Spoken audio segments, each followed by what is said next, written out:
Police વિભાગની લોકરક્ષકની ભરતી માટે પરીક્ષાનું આયોજન કરવામાં આવ્યું છે। સવારે 9:30 કલાકથી 12:30 કલાક સુધી પરીક્ષા યોજાશે। કુલ 12,000 જેટલી વિવિધ જગ્યા માટે આ પરીક્ષા યોજાઈ રહી છે। શારીરિક કસોટીમાં 10.73 લાખ ઉમેદવાર પાસ થયા।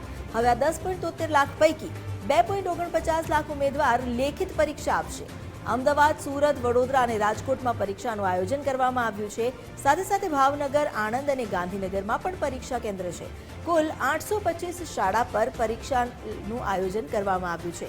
અમદાવાદ શહેરમાં 40,000થી વધુ ઉમેદવારો પરીક્ષા આપશે। 8,000થી વધુ પોલીસ અધિકારી અને કર્મચારી પણ તૈનાત રહેશે। શિક્ષણ વિભાગના 18,000થી વધુ અધિકારી અને કર્મચારી કામે લાગ્યા છે। ગેરરીતિ અટકાવવા ઉમેદવારોનું બાયોમેટ્રિક તેમજ ફોટોગ્રાફિક વેરિફિકેશન પણ કરવામાં આવશે। પરીક્ષામાં રહેતા તમામ વાહનોનું જીપીએસ ટ્રેકિંગ થશે। કરાઈ રાજ્ય ભરતી કંટ્રોલ રૂમ ખાતેથી આ બધી જ પ્રક્રિયાનું મોનિટરિંગ કરવામાં આવશે।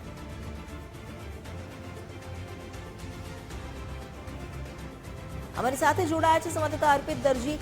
અર્પિત, પરીક્ષાને લઈને જેટલું પણ આયોજન કરવામાં આવ્યું છે, શું શું તૈયારીઓ કરાઈ છે?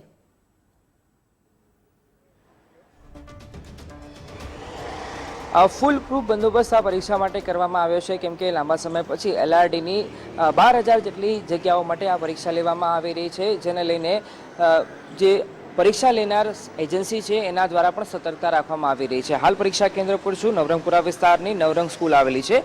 બરાબર 8 વાગે વિદ્યાર્થીઓને પરીક્ષા કેન્દ્રની અંદર પ્રવેશ આપવામાં આવશે। એ પહેલાં અહીંયા આપ જોઈ રહ્યા છો કે ઉમેદવારો પરીક્ષાર્થીઓ પરીક્ષા કેન્દ્ર પર પહોંચેલા જોવા મળી રહ્યા છે। પરીક્ષાર્થીઓ સાથે પણ આપણે વાત કરીશું।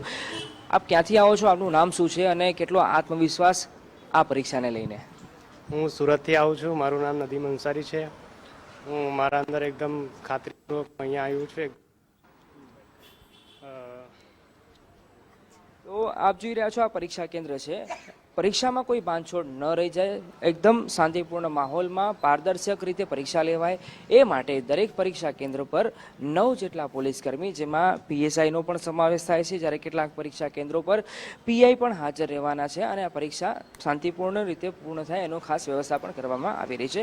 બેન, આપનું નામ શું છે, આપ ક્યાંથી આવો છો અને આપની તૈયારીઓ કેવી છે, કેટલો આત્મવિશ્વાસ? મારું નામ સંજનાબા છે।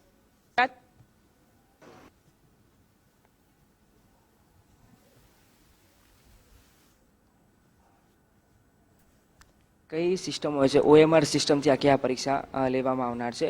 2 ભાગ, એ અને પાર્ટ એ અને પાર્ટ બી પણ આમાં રહેવાનો છે। તો કયા કયા પ્રકારના સવાલો આમાં પૂછવામાં આવતા હોય છે? પાર્ટ એમાં તો મેથ્સ છે।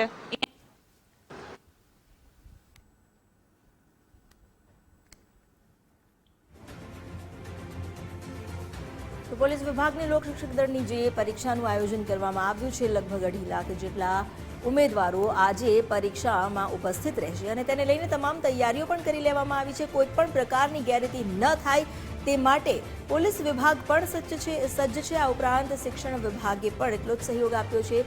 શારીરિક કસોટીમાં જે ઉમેદવારો પાસ થયા ત્યારબાદ હવે તેમાંથી પસંદ કરાયેલા ઉમેદવારો આજે લેખિત પરીક્ષા આપશે। કે ઉમેદવારો પરીક્ષા કેન્દ્ર પર પહોંચ્યા છે, કેમ કે દરેક પરિવારની અને દરેક ઉમેદવારની એ આશા હોય છે કે પોલીસ વિભાગમાં મહેનત કરીને ભરતી થાય ને લાંબા સમય પછી લગભગ હું માનું છું તો ત્યાં સુધી લગભગ 5 થી 6 વર્ષ પહેલાં આ એલઆરડી ભરતી માટે પહેલાં પ્રેક્ટિકલ પરીક્ષા એટલે કે શારીરિક પરીક્ષા લેવામાં આવી હતી અને હવે આ લેખિત પરીક્ષા યોજાવા જઈ રહી છે અને ઉમેદવારો પોતાનું આજે આ નસીબ અજમાવવા જઈ રહ્યા છે। એ પહેલાં આ પરીક્ષા કેન્દ્ર પરનો નજારો છે કે જ્યાં ઉમેદવારો આજે આ મહત્ત્વની પરીક્ષા આપવાના છે અને એ પહેલાં તમે જોઈ રહ્યા છો કે આ પરીક્ષા કેન્દ્ર પર ઉમેદવારો છે કે જેઓ પરીક્ષા આપવાના છે। આપ ઉમેદવાર છો?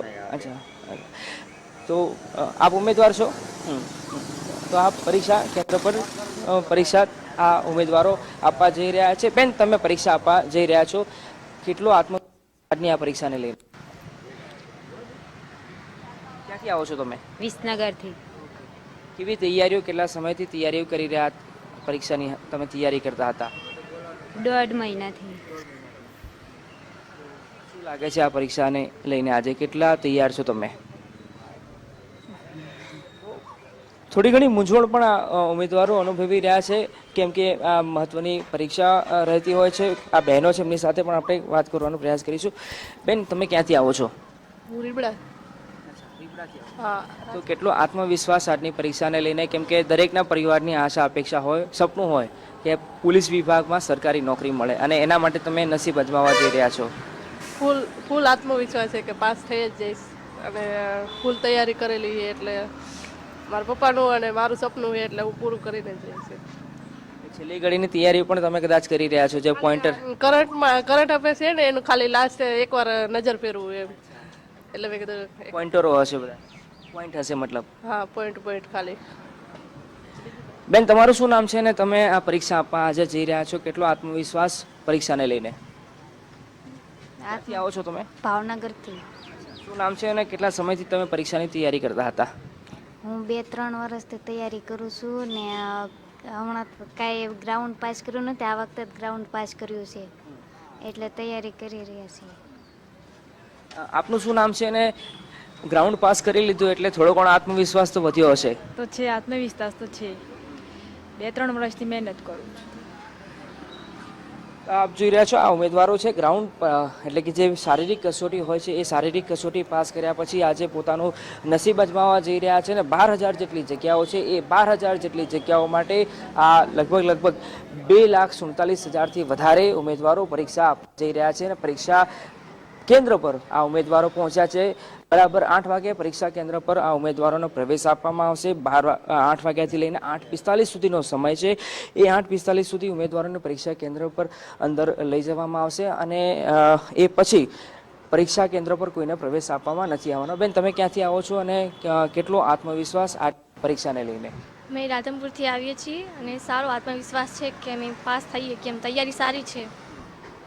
આપ કેટલા સમયથી તૈયારી કરતા હતા? કેમ કે તમે ગ્રાઉન્ડ પાસ કરી લીધું છે એટલે એક સ્ટેજ પાર થઈ ગયો છે તમારો. 1.5 વર્ષથી તૈયારી કરું છું.